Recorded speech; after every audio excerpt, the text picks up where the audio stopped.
Alhamdulillah, wassalatu wassalamu ala rasulillah. On continue donc la série sur l'explication des noms d'Allah et on va aborder aujourd'hui les noms Al-Kabir, Al-Azim et ensuite Al-Ali et Al-A'la. Al-Kabir, Allah a pour qualité la grandeur. Rien n'est plus grand qu'Allah. Et cette immensité fait que les 7 cieux et les terres sont aussi minuscules dans la main d'Allah que ne l'est une graine dans ta main, en sachant qu'aucune comparaison n'est possible entre le Créateur et la créature. Pour le croyant, rien ni personne n'est comparable à Allah, car le Créateur sera toujours plus grand. Allahu Akbar. Allah dit dans le Coran, wa huwa al-kabiru al-muta'al. Allah est également Al-Azim, c'est lui l'immense.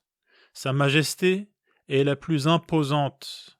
Il a la force, la puissance, la pleine capacité, la parfaite connaissance. Allah est bien plus important que ce que les gens peuvent penser. Personne d'autre qu'Allah ne mérite d'être vénéré autant que lui, que ce soit dans les cœurs, sur la langue ou par les actes. Allah est donc Al-Kabir et Al-Azim, à savoir qu'il a pour qualité la grandeur et la majesté.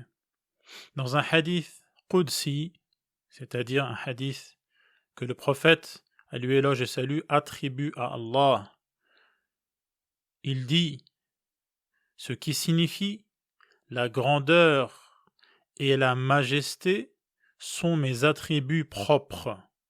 Toute personne qui me les disputerait subirait mon châtiment. Fin du hadith. La grandeur et la majesté ont plusieurs significations. La première est relative aux qualités d'Allah, au fait qu'il possède tout ce qui dénote la majesté, telles que la force, la puissance, la parfaite capacité, l'omniscience, la gloire totale et les autres qualités relatives à la majesté et à la grandeur.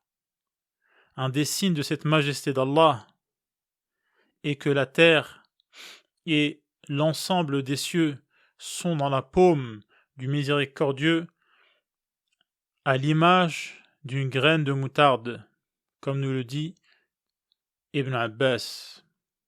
Allah dit également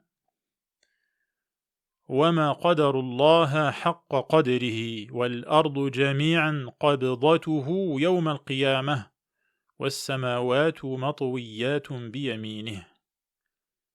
Ils n'ont pas estimé Allah à sa juste valeur, alors que au jour de la résurrection, il empoignera la terre entière et les cieux seront pliés dans sa main droite. Allah dit également Inna Allah yumsiku as-samawati wal arda an tazula wa la in zalata in amsakahuma min ahadin min ba'dihi innahu kana haliman ghafura. Allah empêche les cieux et la terre de quitter leur place. Et si ces cieux et ces terres quittaient leur place, personne d'autre qu'Allah ne pourrait les retenir, car il est indulgent et il pardonne. Ou plutôt, il est indulgent et il pardonne. Allah, Al-Kabir, Al-Azim, détient donc majesté et grandeur, attributs non quantifiables. On n'en connaît pas les limites, et dont la réalité échappe au commun des mortels. Ce sont des attributs réels et vrais, mais l'étendue de ce qu'ils signifient, cela nous échappe. Le comment, cela nous échappe. Le deuxième sens est que personne d'autre qu'Allah ne mérite d'être vénéré, glorifié, magnifié.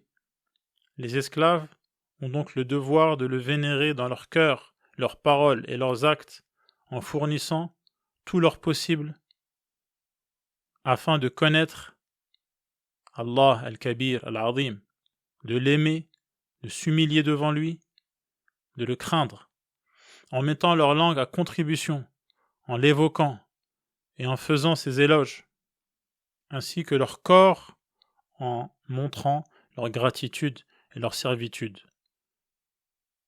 Vénérer Allah, c'est également lui obéir complètement, l'évoquer constamment et lui être entièrement reconnaissant. C'est se soumettre à ses ordres, à la voie qu'il a tracée, à ses lois, sans rien opposer à ce qu'il a créé ou instauré. C'est encore vénérer, c'est-à-dire donner de l'importance aux périodes, aux lieux, aux individus et aux actes qu'Allah a lui-même déclarés, vénérés et sacrés. Et c'est donc une manière de considérer nous-mêmes qu'Allah est Kabir et Azim. L'esprit même de l'adoration est la vénération éprouvée pour le Créateur, le fait de ressentir sa grandeur. Takbir. C'est pour cette raison que fut instauré justement le takbir, dire Allahu Akbar durant la prière. Au début, takbiratul ihram, qui donne accès à la prière, et permet d'entrer dans la prière, et également le takbir lors des mouvements qui rythment la prière, et ce, afin de ressentir à chaque fois qu'on dit Allahu Akbar, la vénération pour Allah durant cet acte qui est la plus importante des adorations.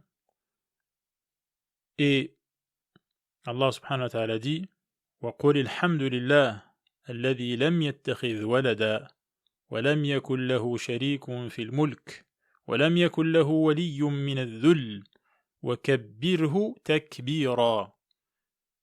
Louange à Allah qui ne s'est jamais attribué d'enfant, qui n'a point d'associé dans la royauté et qui n'a jamais eu de protecteur parmi ses créatures et proclame hautement sa grandeur. Allah est donc Al-Azim et Al-Kabir.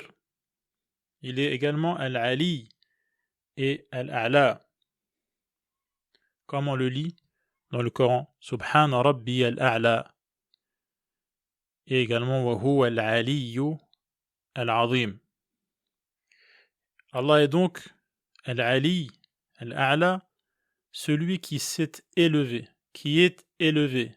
Son être même est tout en haut, au-dessus de son trône, qui est le plus haut des objets créés.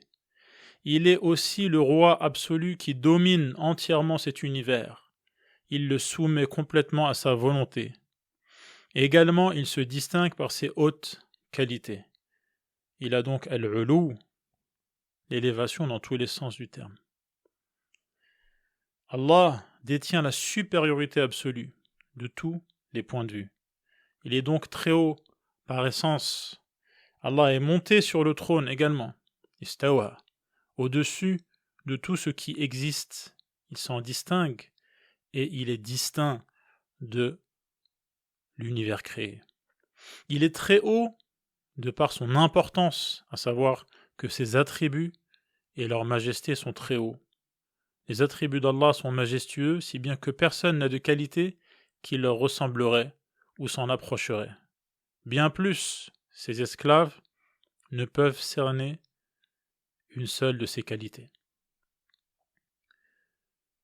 Donc, on sait que les qualités d'Allah sont réelles, elles sont vraies, mais on ne peut les cerner par notre connaissance et on ne peut en avoir la connaissance totale de ce qu'elles sont réellement. Allah est très haut de par sa domination. Il domine tout ce qui existe lui est assujetti. Tous les êtres sont à sa merci. Personne ne pourrait faire un mouvement ou ne cesser une activité sans la permission d'Allah, Al-Ali, Al-A'la. Ce qu'il veut se réalise, ce qu'il ne veut pas n'a pas lieu. Al-Ali indique le grand nombre des qualités d'Allah, leur variété et tout ce que cela implique. Et Al-A'la indique la majesté de ses attributs. Voilà en quoi ces deux noms, Al-Ali et Al-A'la, se distinguent. Wallahu a'lam.